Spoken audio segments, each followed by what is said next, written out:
Hello दोस्तों, स्वागत है एक बार फिर आप सभी का आपके अपने यूट्यूब चैनल पीएस क्लासेस पर। तो दोस्तों, जैसा कि आप लोग जानते हैं कि जो छात्र कक्षा 11 में एएमयू में एडमिशन लेना चाहते हैं, तो हम उन छात्रों के एंट्रेंस एग्ज़ाम के लिए द कॉन्सेप्टम वाली बुक का सॉल्यूशन करा रहे हैं। तो जिसमें हम इस बुक के साइंस वाले भाग से आज की तीसरी इकाई को सॉल्व करेंगे, जिसका नाम है गति। तो स्टूडेंट, आइए बिना किसी देरी के शुरू करते हैं वीडियो लेक्चर को और देखते हैं इस इकाई का अर्थात इस यूनिट का पहला सवाल क्या है स्टूडेंट। ठीक है, तो स्टूडेंट, अगर आप लोगों के पास द कॉन्सेप्टम वाली बुक है तो मेरे साथ मैच करके पढ़ सकते हैं, और आप लोगों के पास बुक नहीं है तब भी कोई प्रॉब्लम वाली बात नहीं है। जो भी क्वेश्चन है मैं आप लोगों के सामने पढ़ करके आपको सुनाने वाला हूँ स्टूडेंट। ठीक है, और इसका सोल्यूशन भी कराने वाला हूँ। तो स्टूडेंट, पहला सवाल है, गति के समीकरण एस बराबर U T plus half A T square में ए और यू के मात्रक हैं। देखिए स्टूडेंट, आपको गति का दूसरा समीकरण दे रखा है। देखिए वो समीकरण क्या है, देखिए क्वेश्चन नंबर फर्स्ट है स्टूडेंट, यूनिट नंबर 3 का क्वेश्चन नंबर फर्स्ट।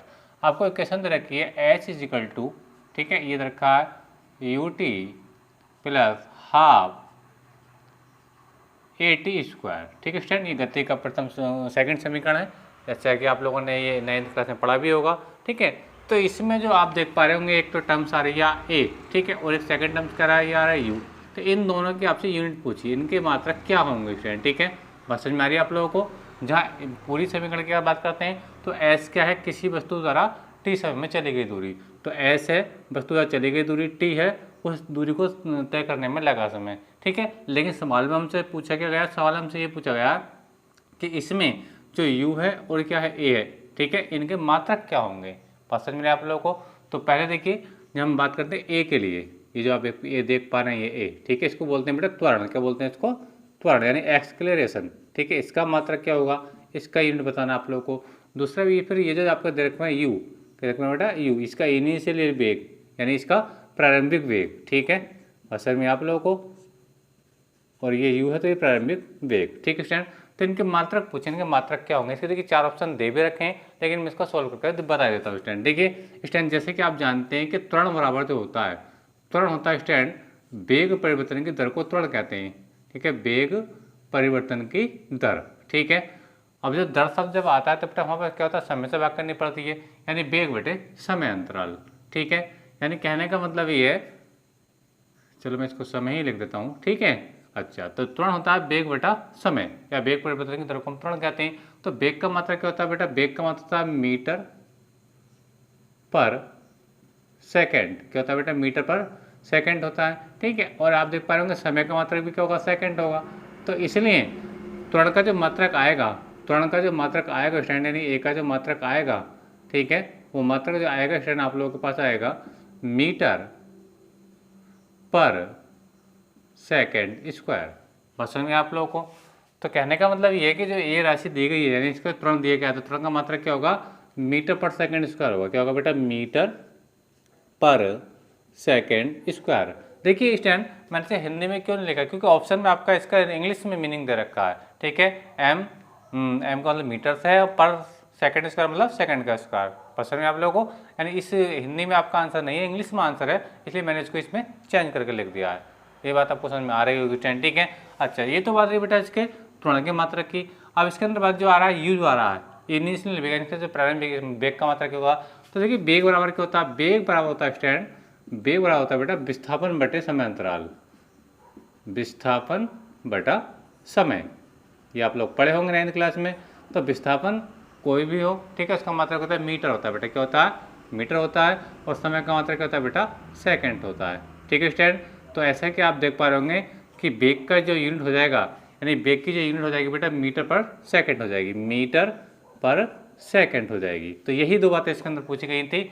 जो आपको गति की समीकरण देखिए आपको दूसरी, इसमें आपसे पूछा गया था यू का मात्रक क्या होगा और ए का मात्रक क्या होगा। ठीक है स्टूडेंट, तो दोनों की मात्रक मैंने बताए, ए है आपका यहाँ तुरंत, त्वरण का मात्रक मीटर पर सेकंड स्क्वायर होगा।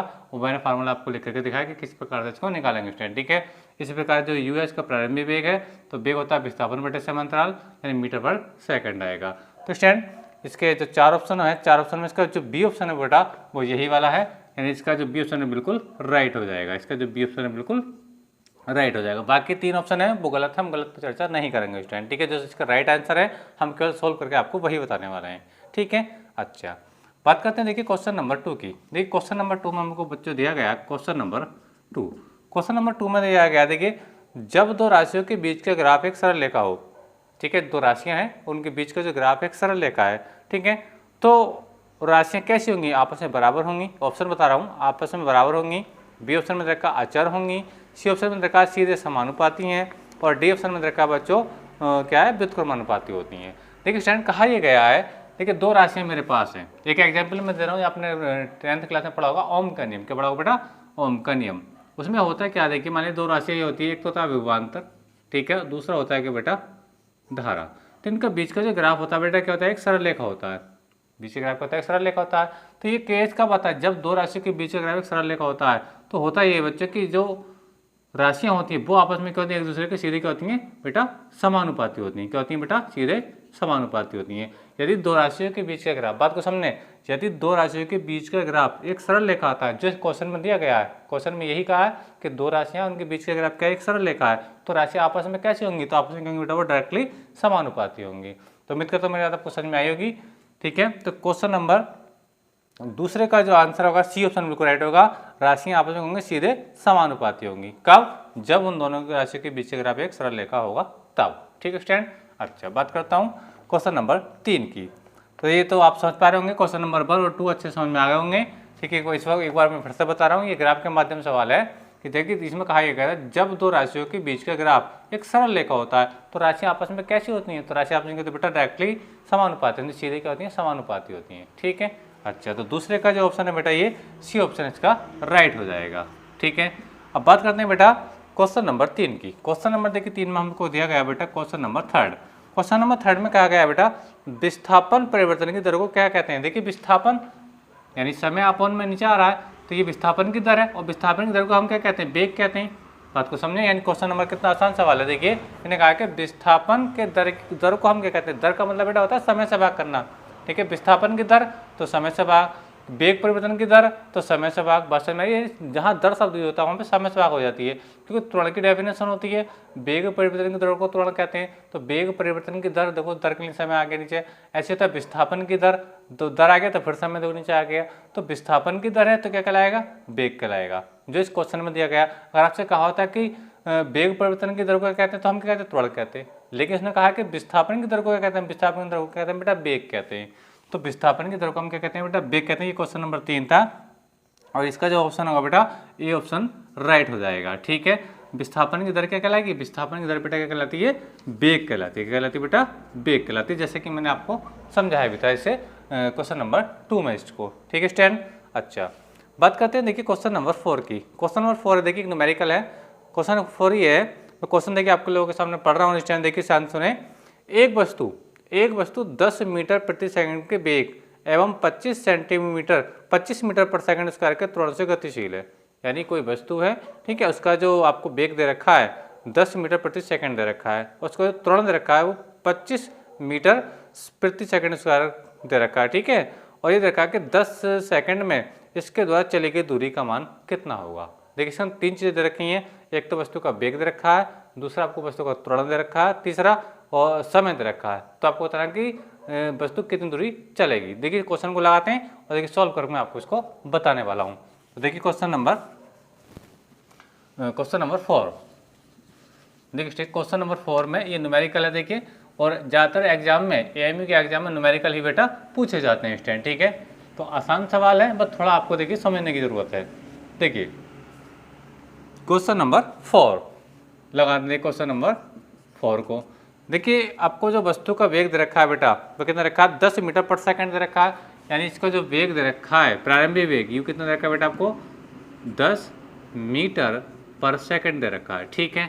अच्छा, सेकंड क्या दे रखा है आपको, इसका त्वरण दे रखा है, यानी जो इसका एक्सेलरेशन है वो दे रखा है आपको बेटा 25, ठीक है, 25 मीटर पर सेकंड स्क्वायर दे रखा है, ठीक है स्टूडेंट। अच्छा, नेक्स्ट क्या दे रखा है आपको, इसके लिए दे रखा है आपको टी का मान, यानी समय का मान दे रखा है 10 सेकंड आपको दे रखा है, ठीक है स्टूडेंट। अच्छा, अब इसके अंदर ये पूछा गया कि वस्तु द्वारा चले गए दूरी क्या होगी। देखिए दूरी की जब बात आती है तो बेटा गति का दूसरा समीकरण अप्लाई करते हैं। गति का दूसरा समीकरण होता है बेटा h बराबर ut प्लस हाफ AT²। ये फार्मूला है बेटा, गति का दूसरा समीकरण है जो मैंने क्वेश्चन नंबर 1 में रिपीट किया था स्टूडेंट, ठीक है। अच्छा, अब u का वैल्यू रख दीजिए, u का वैल्यू कितना है बेटा 10 है, ठीक है। अच्छा, t का वैल्यू रख दीजिए, t का मान भी बेटा 10 है, ठीक है, प्लस हाफ ये आ जाएगा। a का वैल्यू रखिए, a का वैल्यू कितना आपका 25 है, ठीक है स्टूडेंट। और आपका जो t² आ रहा है तो t की वैल्यू कितना 10 है, तो 10 को हमें स्क्वायर करूँगा तो 10 × 10 हो जाएगा बस में आप लोगों को। तो 2 से इसको डिवाइड कर लीजिए, 2 5 10 हो जाएगा, ठीक है। इसको सॉल्व कर लीजिए, 10 है कितना हो जाएगा बेटा 100 हो जाएगा, ठीक है, प्लस ये कितना हो जाएगा 5 नहीं 50 हो जाएगा, और 50 से गुणा जब तुम करोगे इससे 25 से तो कितने आएगा 1250 आ जाएगा, ठीक है। तो कुल मिला के हो जाएगा बेटा 1350, कितना जाएगा बेटा 1350 मीटर, यानी इतनी दूरी वस्तु चल जाएगी, ठीक है। यानी अगर कोई वस्तु जो 10 मीटर प्रति सेकंड के वेग से और 25 मीटर पर सेकंड के त्वरण से गतिमान है तो वो 10 सेकंड के अंदर कितनी दूरी तय कर लेगी बेटा, वो 1350 मीटर दूरी तय कर लेगी। लेकिन दिक्कत ये बच्चों कि इसका जो ऑप्शन में आंसर दे रखा है वो आपको किलोमीटर में दे रखा है, काय में दे रखा है बेटा किलोमीटर में, यानी कितने किलोमीटर दूरी वो तय करेगी। और ये जो आंसर आ रहा है आपका बेटा मीटर में आ रहा है, तो बेटा इस आंसर को आप क्या करेंगे, आप किलोमीटर में चेंज कर लीजिए। तो किलोमीटर में चेंज कैसे करेंगे बच्चों, इसी राशि को हमें करना क्या है, कुछ नहीं करना, केवल हमें 1000 से भाग लगा देनी है। 1350 तो पहले सीधा हमें 1000 से भाग लगाएंगे। 1000 से भाग क्यों लगा रहे हैं बेटा, हम जानते हैं क्योंकि 1 किलोमीटर में क्या होता है बेटा 1000 मीटर होते हैं, ठीक है। तो मीटर को किलोमीटर बनाने के लिए हम क्या करते हैं बेटा 1000 से भाग कर देंगे, तो 0 से 0 कट जाएगा, ठीक है। 2 0 यहाँ पे है तो 2 के बाद पॉइंट आ जाएगा, लेकिन कुल मिलाकर आपका आएगा बेटा 1.35 किलोमीटर। कितना आएगा बेटा 1.35 किलोमीटर, ठीक है। अगर देखिए आपसे किलोमीटर में आंसर आए ऑप्शन में, ठीक है, आपको तो ऑप्शन के हिसाब से चलना होगा, तो ऑप्शन में आया किलोमीटर में, तो आपको अगर मीटर में राशि है तो किलोमीटर में करने के लिए आप 1000 से इसको भाग कर देंगे, और आपका आंसर मीटर में था तो यहीं पे इसका आंसर हो जाएगा। उम्मीद करता हूँ मेरी बात आपको समझ में आ गई होगी। बस आपको याद रखना है कि आपका आंसर अगर मीटर में आया तो उसको किलोमीटर में लाने के लिए आपको 1000 से यहाँ पे भाग करनी पड़ेगी, ठीक है। अच्छा, क्वेश्चन आपको अच्छे समझ में आया हो तो आप लोगों से मेरा विशेष रिक्वेस्ट है कि अपनी मेहनत का कि वीडियो को लाइक और शेयर जरूर कर दीजिए। और यदि आप भी AME का अच्छे से तैयारी करना चाहते हैं तो आज हमारे चैनल को सब्सक्राइब जरूर करें, ठीक है। और चैनल को सब्सक्राइब करने के साथ साथ बेटा बेल आइकन का बटन जरूर दबाएं, ताकि जैसे जैसे मेरी कंटिन्यू वीडियो आएंगी उनका नोटिफिकेशन आप लोगों को समय से प्राप्त होता रहेगा, ठीक है। चलिए बात करते हैं क्वेश्चन नंबर बेटा, ये क्वेश्चन नंबर 4 था, क्वेश्चन नंबर 5 की बात कर लेते हैं। क्वेश्चन नंबर 5 अच्छा सवाल है। क्वेश्चन नंबर 5 देखिए दिया गया, एक वस्तु 6 सेकंड में, एक वस्तु 6 सेकंड में अपना वेग 10 किलोमीटर प्रति घंटा से 15 किलोमीटर प्रति घंटा कर लेता है, ठीक है। बात समझ में आ रही है। त्वरण बताना है, एक्सेलरेशन बताना है। देखिए इसका जो टाइम दे रखा आपको बेटा, टाइम बता रखा आपको 6 सेकंड, कितना दे रखा है बेटा 6 सेकंड, ठीक है। और इसका आंसर जो दे रखे हैं वो घंटे में दे रखे हैं, ठीक है। तो इसे सेकंड को पहले घंटे में चेंज कर लीजिए, काय में बेटा घंटे में। और जब सेकंड को बेटा घंटे में चेंज करेंगे तो याद रखना बेटा 6 सेकंड है ना, और हम जानते हैं कि 1 घंटे में कितने सेकंड होते हैं, 3600 सेकंड होते हैं। 1 मिनट में 60 सेकंड होते हैं, ठीक है, और 1 घंटे में 60 मिनट होते हैं। तो 60 × 60 जब करेंगे तो कितना आएगा बेटा 3600 आएगा, यानी 1 घंटे में आपके कितने सेकंड हो जाएंगे 3600 सेकंड हो जाएंगे। यानी कहने का मतलब ये है कि अगर आपको टाइम सेकंड में दिया है और घंटे में आवश्यकता पड़ रही है तो आप उसको 3600 से बेटा क्या करेंगे, इसको भाग लगा देंगे, ठीक है। अब ये जो मान आएगा बेटा आपका आवर में आ गया, अर्थात घंटे में आ गया, जबकि यहाँ जो मान था वो सेकंड में था, ठीक है। ऐसा मैंने क्यों किया, क्योंकि ऑप्शन में आंसर इसका घंटे में दे रहा है, ठीक है। अच्छा आगे चलते हैं। अब इसका त्वरण कैसे चेंज हो रहा है, त्वरण देखिए, सॉरी इसका जो वेग है, मान लीजिए जो v1 वेग है वो 10 किलोमीटर पर आवर है, और जो v2 आपको वेग दे रखा है वो दे रखा है आपको बेटा 15 किलोमीटर पर आवर दे रखा है स्टूडेंट, ठीक है। तो आपसे त्वरण पूछा है कि बेटा त्वरण, तो त्वरण क्या होता है बेटा वेग परिवर्तन की दर, यानी v2 माइनस के v1 अपॉन समय, समय मतलब टाइम।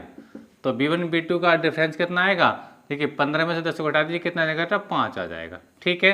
अच्छा t का मान आपको लोगों को पता है कितना 6, और ये बटे घटा प्लेट के ऊपर पहुंच जाएगा बेटा, इस टाइप से हो जाएगा, ठीक है। 3600 सॉरी माफ कीजिएगा 3600, ठीक है। इसको राइट कर लीजिए, 6 छंग कितना जाएगा बेटा ये 36 हो जाएगा, ये 5 छंग कितना जाएगा 30 हो जाएगा, और 2 जीरो आ जाएंगे तो कितना जाएगा बेटा ये 3000 आएगा, 3000 किलोमीटर पर आवर स्क्वायर, ठीक है। और बच्चों इसका जो आंसर होगा, इसका जो ऑप्शन होगा बेटा वो आपका ये इसका सी ऑप्शन बिल्कुल राइट है, यानी क्वेश्चन नंबर 4 का सी ऑप्शन राइट है, जिसमें आपको दिया था 3000 किलोमीटर पर आवर स्क्वायर।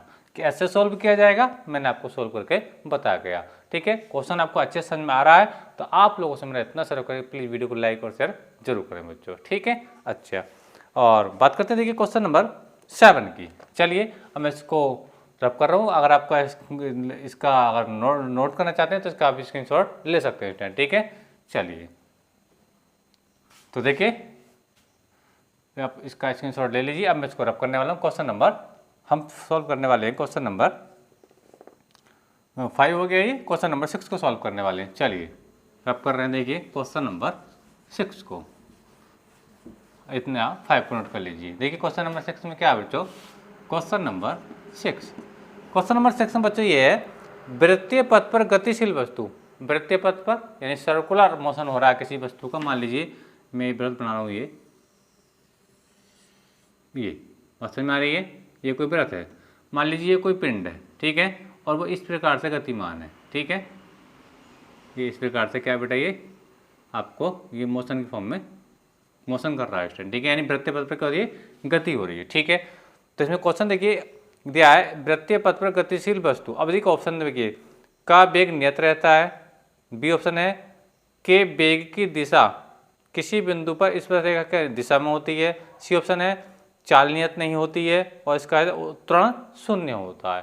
तो देखिए इसका बेटा आंसर जो है इसका बी ऑप्शन राइट है। यदि कोई पिंड, ठीक है, वृत्तीय पथ पर गति करता है, सर्कुलर पथ पर जब गति करता है तो उसकी जो वेग की दिशा होती है, ठीक है, किसी बिंदु पर स्पर्श रेखा के अनुदिश होती है। ठीक है, अब मान लीजिए ये बी वेग से गति कर रहा है पिंड, कितने वेग से, बी वेग से। तो बेटा यहाँ पर अगर मैं इसका वेग दिखाना चाहूँ यहाँ पर, तो यहाँ जो वेग आएगा वो ऐसे आएगा बी वेग। यहाँ पर अगर मैं दिखाना चाहता हूँ, ठीक है, तो वेग ऐसा आएगा। यानी इन पॉइंट पे करना है आप लोगों को स्पर्श रेखा खींचनी है बेटा, ये स्पर्श रेखा, यानी वेग की जो दिशा होती है कहीं पे भी किसी भी पॉइंट पर, यहाँ देखना चाहोगे तो इस पॉइंट पर आ जाएगा।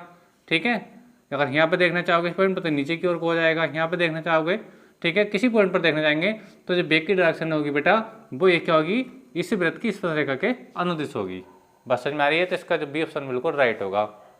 एक बार फिर समझें, यदि कोई कण या पिंड वृत्तीय पथ पर गति करता है तो उसकी वेग की जो दिशा होती है, ठीक है, किसी भी बिंदु पर, ठीक है, उस वृत्त पर स्पर्श रेखा के अनुदिश होती है। ठीक है, अच्छा, यही ऑप्शन था और इसका बेटा बी ऑप्शन बिल्कुल राइट है। चलिए बात करते हैं क्वेश्चन नंबर 7 की। देखिए क्वेश्चन नंबर 7 बेटा इसी की जैसा सवाल है, इसको मैं थोड़ा देर रब कर देता हूँ तब को और अच्छा समझ में आएगा। क्वेश्चन नंबर 7, क्वेश्चन नंबर 7 में देखिए बच्चों कहा गया है इसके अंदर, देखिए क्वेश्चन नंबर 7, कोई वस्तु आर त्रिज्या के वृत्त पर चलती है। ठीक है, क्वेश्चन नंबर देखिए 7 में डायग्राम हाथों बना चलूँ। ठीक है, मान लीजिए आर त्रिज्या का ही मैंने वृत्त बना दिया। ठीक है, ये मान लीजिए सेंटर है इसका, ठीक है, और ये जो है बेटा इसकी जो रेडियस आपको दे रखी है वो कितने रखी है, आर, रेडियस आपको दे रखी है बच्चों आर। मान लीजिए कितने बेटा, ये रेडियस देखिए आपको आर दे रखी है। ठीक है, अच्छा, सेंटर मान लीजिए ओ है। अब इसने ये कहा है चलती है और अपने प्रस्थान बिंदु के व्यास्तः सम्मुख बिंदु पर पहुंचती है, तो इसका विस्थापन और तय की गई दूरी क्या होगी। देखिए सवाल को समझें, कोई वस्तु है, ठीक है, जो आर त्रिज्या के वृत्तीय पथ पर गतिमान है। गतिमान इस प्रकार से बेटा कि देखिए मान लीजिए वो यहाँ से चली, कहाँ चली बेटा, यहाँ से चली, मान लीजिए ए पॉइंट है ये, ठीक है, चलने के बाद बेटा वो कहाँ आ गई, यहाँ से चल करके आ गई वो बी पॉइंट पर, बस हमारी यहाँ पर आ गई। ठीक है, तो इसने ये पूछा है कि इस स्थिति में इसका विस्थापन, यानी मान लीजिए बी पॉइंट पर आ गई, यानी वस्तु ए से चलकर कहाँ ये बेटा बी पर आ गई है। ठीक है, तो इसने पूछा कि ये अपने प्रारंभिक स्थान से कितनी विस्थापित हो गई है और इसने कितनी दूरी तय कर ली है।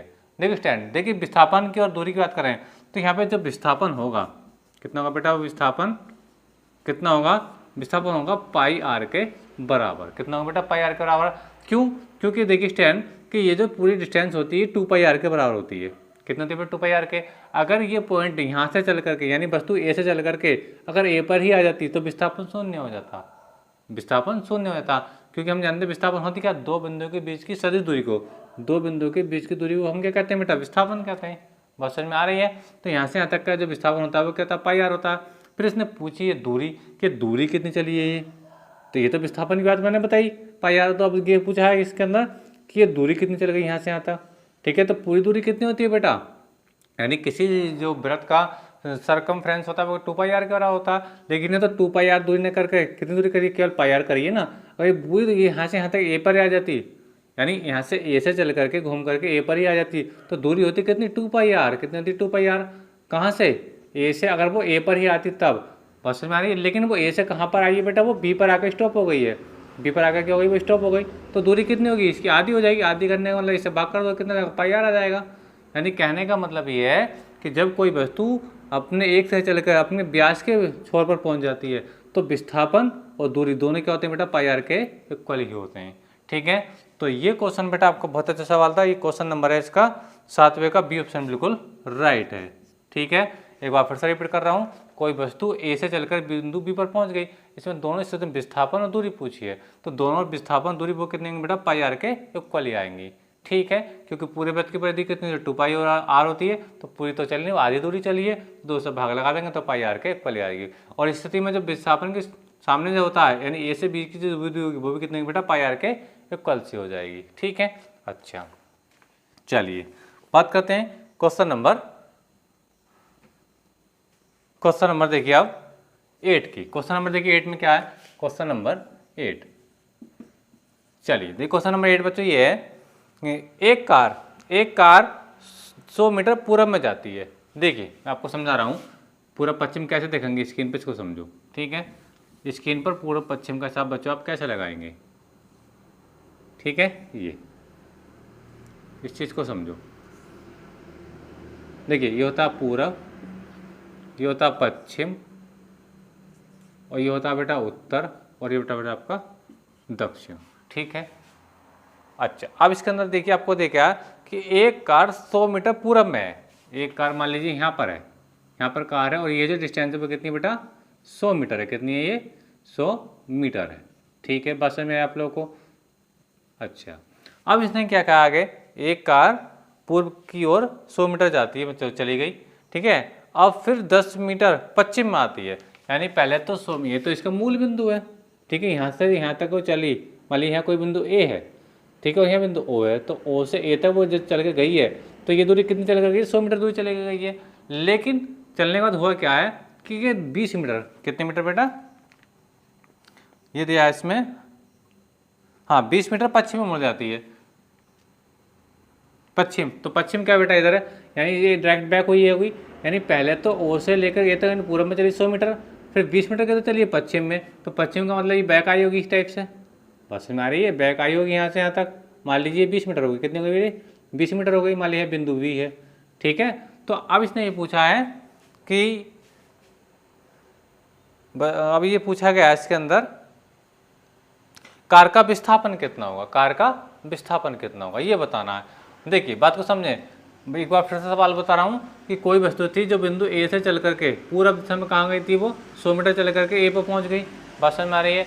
फिर क्या हुआ कि वो बैक हुई और वो कितनी चली, केवल 20 मीटर, कितनी चली बेटा वो 20 मीटर, यानी ए भी कितनी है 20 मीटर है। ठीक है, तो उसका विस्थापन कितना होगा, तो विस्थापन कितना होगा, अपने प्रारंभिक बिंदु इसका ये है मूल बिंदु। ठीक है, ठीक है, तो यहाँ से तक अब बिंदु है का अंतिम बिंदु इसका यही तो है, यानी बी भी तो आ चुकी है, तो ये दूरी कितनी रह जाएगी 80 रह जाएगी, कितनी रहेगी बेटा 80 रह जाएगी। लेकिन 80 भी किधर रह जाएगी, पूर्व दिशा में, यानी रहेगी 80 मीटर किधर रहेगी बेटा, ये पूर्व दिशा में रह जाएगी, किस में रहेगी पूर्व दिशा में। उम्मीद करता हूँ मेरा आपको समझ में आई होगी। ठीक है, लेकिन अगर बात करते हैं दूरी कितनी चली है, तो दूरी चली बेटा 100 + 20, यानी दूरी की बात करते हैं तो वो होता है 120 मीटर। क्या होती है ये होती है बेटा आपकी दूरी, कितनी होती है दूरी। लेकिन विस्थापन कितना है बेटा, विस्थापन है बेटा आपका 80, बात समझ में आ रही है, यानी ओ से लेकर बी तक की दूरी होगी वो क्या होगी बेटा, इसका विस्थापन होगी। ठीक है, बात समझ में आया आप लोगों को। तो दूरी कितनी चली 100 + 20 यानी 120, लेकिन विस्थापन कितना है ओ से बी तक का, यानी कितनी दूर है वो 20 है, ओ से बी तक ये 80 मीटर दूर, लेकिन किस दिशा में, पूर्व दिशा में। बात समझ में आया आप लोगों को। ठीक है, अच्छा तो ये ऑप्शन है बेटा आपका सी ऑप्शन बिल्कुल राइट है, 8वें का सी।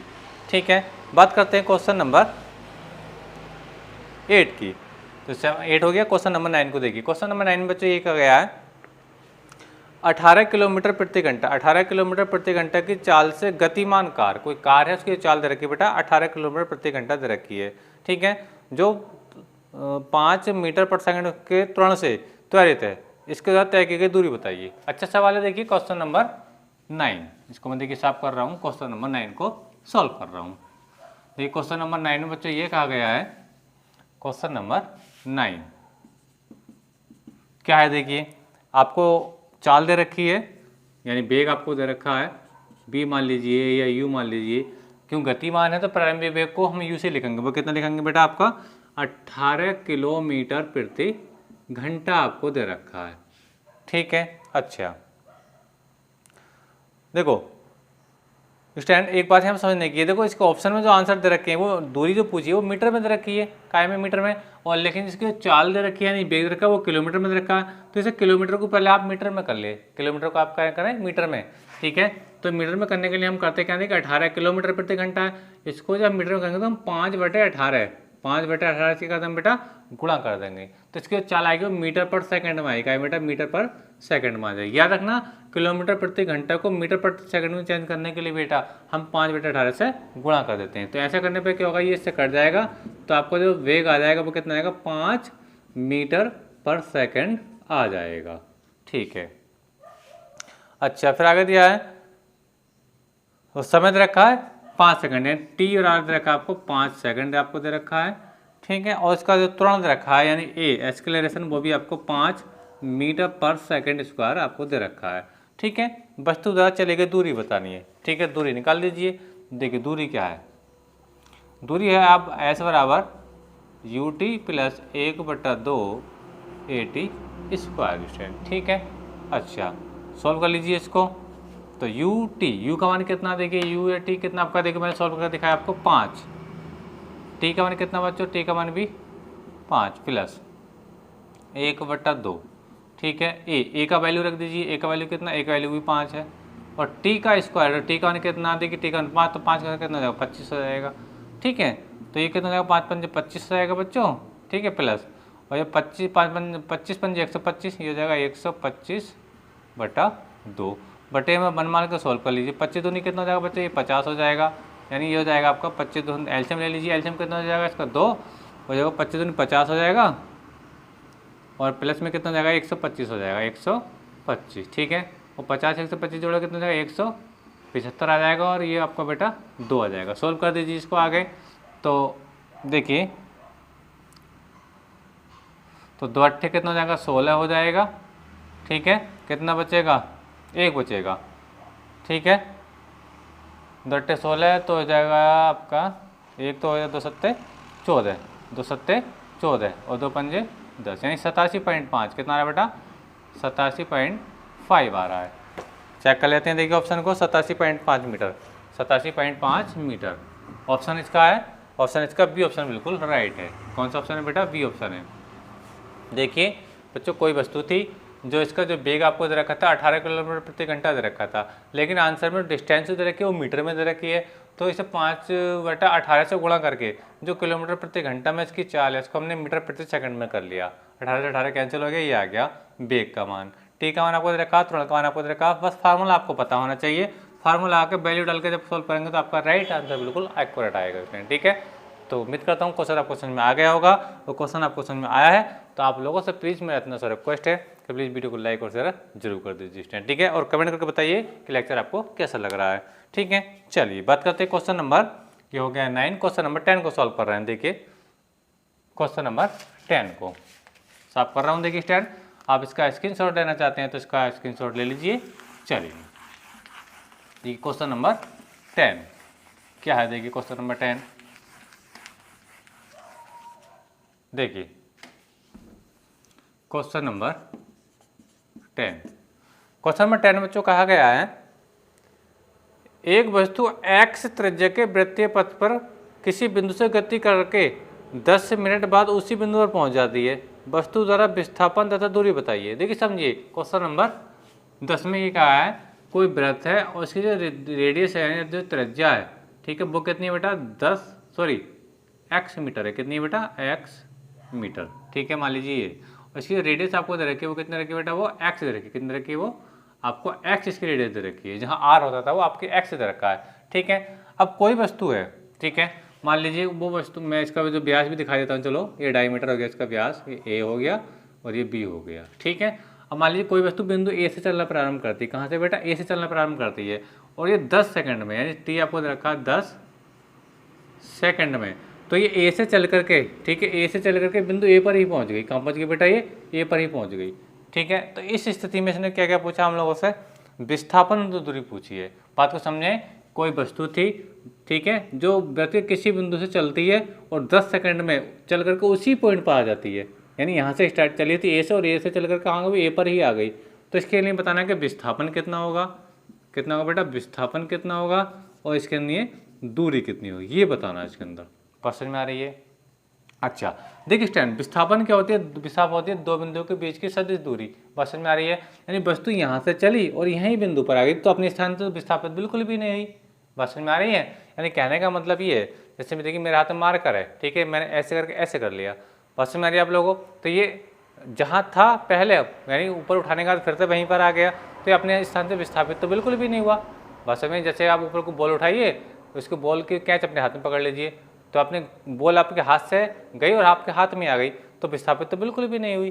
बस में आप लोगों को, ठीक है। तो विस्थापन कितना? शून्य है, तो विस्थापन तो होगा शून्य। यानी कहने का मतलब ये है कि वस्तु ए से चली थी और घूम करके ए पर ही आ गई, तो विस्थापन है शून्य। लेकिन हाँ, ये दूरी चली है। दूरी कितनी चली है? इसकी परिधि के बराबर, इसकी सरकमफ्रेंस के बराबर। और परिधि कितनी होती है बेटा? 2πr होती है, और r की जगह इसकी रेडियस तो r ने होकर क्या x है, तो दूरी कितनी होगी? 2x या 2πx। तो याद रखें, इसकी दूरी चली है वो कितनी? 2πx चली है, और जो डिस्प्लेसमेंट अर्थात जो विस्थापन है वो कितना? शून्य स्टैंड, ठीक है। उम्मीद करता हूँ समझ में आ गया होगा अच्छे से सवाल स्टैंड, ठीक है। सवाल अच्छे से समझ में आ गया तो वीडियो को लाइक और शेयर जरूर कर दीजिए, और कमेंट करके बताइए बेटा तो वीडियो आपको कैसा लग रहा है स्टैंड, ठीक है। तो स्टैंड चलिए अब बात करते हैं क्वेश्चन नंबर अगले की। क्वेश्चन नंबर अगला है इसका, क्वेश्चन नंबर है ये 11। क्वेश्चन नंबर 11 को सॉल्व कर रहे हैं। देखिए मैं क्वेश्चन पढ़ रहा हूँ। 100 मीटर लंबी रेलगाड़ी, 100 मीटर लंबी रेलगाड़ी 600 मीटर पुल को 300 किलोमीटर प्रति घंटा की चाल से पार करने में कितना समय लेगी, ठीक है। बात में आप लोगों को देखिए अंदर दे रखा है 100 मीटर लंबी रेलगाड़ी है और 600 लंबा मीटर पुल है। चलिए देखिए मैं इसका डायग्राम बना रहा हूँ और फिर आपको समझाऊंगा। चलिए मैं इसको रैप कर देता हूँ। देखिए स्टैंड, इसको भी रैप कर देता हूँ और नेक्स्ट क्वेश्चन को देखिए मैं सॉल्व कर रहा हूँ। क्वेश्चन नंबर 11, ठीक है। मान लीजिए, ध्यान समझिए, ये मान लीजिए कोई रेलगाड़ी है, ठीक है बच्चों, ये रेलगाड़ी है, ये इसके पहिए हैं मान लीजिए, थोड़ा सा मैं ऐसे दिखाने प्रयास कर रहा हूँ, ठीक है। ये बात समझ में आ रही है? तो ये रेलगाड़ी ये 100 मीटर है। कितनी मीटर है? 100 मीटर लंबी रेलगाड़ी है, ठीक है। और मान लीजिए ये आगे क्या है? ये प्लेटफॉर्म है। ये क्या है? प्लेटफॉर्म है जहाँ इसको चलना। ये कितना लंबा बेटा? 600 मीटर लंबा। कितना लंबा बेटा? ये 600 मीटर लंबा है। बात समझ में आ रही है आप लोगों को? ठीक है। तो ये कहा यह गया है कि ये रेलगाड़ी जो 100 मीटर है, ये रेलगाड़ी है बेटा, ये आपकी क्या है? ट्रेन है। क्या है? ये की ट्रेन, ठीक है। बात समझ में आ रही है आप लोगों को? और जानते कि पीछे को और भी डिब्बे होंगे इसके, तो ये पूरी ट्रेन है। तो इसकी जो लंबाई भी कितनी है बेटा? 100 मीटर है, ठीक है। बात समझ में आप लोगों को? और ये 600 मीटर लंबाई, ये क्या पुल है? ये क्या बेटा? आपका पुल है। तो इसको पार करने में कितना समय लेगी ये बताना है। बात समझ में आप लोगों को? ध्यान से समझो। तो देखिए पहले देखिए पुल की लंबाई कितनी है बेटा? 600 मीटर। लेकिन रेलगाड़ी इसको पार करेगी तो 100 मीटर ये भी चलेगी, तो कुल दूरी कितनी हो जाएगी? कुल दूरी हो जाएगी बेटा आपकी 700 मीटर। कितनी हो जाएगी? 700 मीटर। याद रखना इस टाइप का सवाल आपको कई बार पूछा गया है। पुल का और रेलगाड़ी का सवाल आपसे कई बार पूछा गया है। यानी कहने का मतलब ये, अगर रेलगाड़ी की लंबाई और पुल की लंबाई आपको दे रखी है तो जो टोटल डिस्टेंस होगी वो कितनी होगी बेटा? इन दोनों का योग होगी। यानी कुल दूरी जो होगी आपकी बेटा, कुल दूरी वो कितनी हो जाएगी बेटा आपकी? कुल दूरी हो जाएगी बेटा आपकी 100, यानी रेलगाड़ी की लंबाई और आपका 600 कितना हो गया बेटा आपका? 700 मीटर आ गई कुल दूरी, ठीक है। अच्छा, चाल आपको दे रखी है 300 किलोमीटर प्रति घंटा, यानी आपको चाल दे रखी है, वेग आपको दे रखा है 300 किलोमीटर प्रति घंटा, ठीक है। बात समझ में आ रही है? लेकिन ऑप्शन में आंसर दे रखा है इसका सेकंड में, कितने सेकंड में पार करेगी। तो ये जो किलोमीटर प्रति घंटा है बच्चों, किलोमीटर प्रति घंटा है, इसको आप क्या में कर लो? मीटर प्रति सेकंड में कर लो। कैसे करेंगे? अभी मैंने आपको बताया था 300 तो आपका ऐसे रहेगा, या 5/18 से हम क्या करते हैं यहाँ गुणा कर लेते हैं। बात समझ में आ रही है? तो ये कितना हो जाएगा? ये हो जाएगा बेटा आपका 1500। कितना? 1500/18, ये होगा मीटर प्रति सेकंड में चाल आ गई। बात को समझे? देखिए आपका जो वेग था यानी चाल थी वो किलोमीटर प्रति घंटा में थी, मैंने क्या किया 5/18 से गुणा करके इसको क्या कर दिया मीटर प्रति सेकंड में कर लिया, क्योंकि ये पूछा कि कितने सेकंड में पार कर, वो कहता है कितने घंटों में पार करेगी, तो जरूरत नहीं थी, ने कहा कितने सेकंड में इसको पार करेगी पुल को, तो मैंने चाल को मुझे सेकंड में लाना पड़ेगा, जो किलोमीटर प्रति घंटा में थी 5/18 से गुणा करके हम इसको लेकर आए मीटर प्रति सेकंड में लेकर के आए। अब समय पूछा है तो समय बराबर होता है दूरी बटे चाल। समय क्या हो रहा है बेटा, दूरी बटे चाल होता है, दूरी बटे चाल। तो दूरी आपको पता है, दूरी कितनी है बेटा आपकी 700 मीटर है, कितनी बेटा 700 मीटर है दूरी, और चाल कितनी है, चाल है बेटा आपकी 1500, और बटे में कितना 18, तो 18 ऊपर पहुंच जाएगा। ठीक है, 2 0 से 2 0 काट दीजिए, बात समझ में आ रही है, 3 से काट लीजिए, 3 पंजे 15 और 3 छंग 18, ऊपर कितना हो जाएगा 7 छंग 42 हो जाएगा, और ये सॉरी 7 छंग ये 42 हो जाएगा, और ये कितना हो जाएगा 5, तो इसको भाग करेंगे 5 8 40 और 5 चौक 20, यानी कितना गया, यह गया बेटा आपका 8.4 सेकेंड, 8.4 सेकेंड। बात समझ में आ रही है, लगभग 9 सेकंड के आसपास, सभी भी कम है, 8.5 मिनट के लगभग 8.5 सेकंड के लगभग है। ठीक है स्टूडेंट, यानी 8.4 सेकंड में, ठीक है, ये इसको पार कर जाएगी। तो ये ऑप्शन है इसका बिल्कुल बेटा, बी ऑप्शन बिल्कुल राइट है स्टूडेंट। ठीक है, 11वे का। ठीक है, एक बार फिर समझ लें, जब भी रेलगाड़ी की लंबाई और पुल की लंबाई दी हो तो दोनों की दूरी को जोड़ेंगे तभी आपका आंसर आएगा, नहीं तो आंसर आपका गलत हो जाएगा। ठीक है, तो ये आपकी दूरी कितनी हो जाएगी 700, 600 प्लस 100 700 हो जाएगी। ठीक है, आंसर आपने पूछा है कितने सेकंड में पार करेगी, लेकिन इसकी चलने की जो आपको जो वेग आपको दे रखा था बेटा, वेग वो आपको किलोमीटर प्रति घंटा में दे रखा था। किलोमीटर प्रति घंटा को पहले हम लेकर आएंगे सेकंड में, क्योंकि ऑप्शन में आपका आंसर सेकंड में दे रखा है। ठीक है, तो हमने क्या किया 5/18 से हमने इसको गुणा कर दिया। याद रखें कि किलोमीटर प्रति घंटा को मीटर प्रति सेकंड में करने के लिए 5/18 से गुणा कर लेते हैं, करने के बाद ये आपका वैल्यू मिल गया मीटर पर सेकंड में। फिर कुछ नहीं किया, समय का निकालना था, समय दूरी बटे चाल, दूरी मुझे पता है 700, चाल भी मैंने निकाल दिया ये। ठीक है, सोल्व करके देखा तो 8.4 सेकंड के समय ये आया स्टैंड। ठीक है, और ये आपका बी ऑप्शन बिल्कुल राइट है। तो स्टूडेंट आज के इस वीडियो लेक्चर में हम यहीं तक के सवालों को सॉल्व करेंगे, नेक्स्ट वीडियो में इससे आगे सवालों को सॉल्व करेंगे। तो वीडियो आपको कैसा लगा प्लीज़ वीडियो को कमेंट करके जरूर बताएं, और चैनल पर नए हैं तो चैनल को सब्सक्राइब भी जरूर करें। ठीक है, अगर आप एएमयू की तैयारी अच्छे से करना चाहते हैं तो, और बेल आइकन का बटन भी जरूर दबाएं। मिलेंगे अगली वीडियो में, तब तक के लिए धन्यवाद। वीडियो को लाइक और शेयर जरूर कर दीजिए। मिलेंगे अगले वीडियो में, तब तक के लिए धन्यवाद।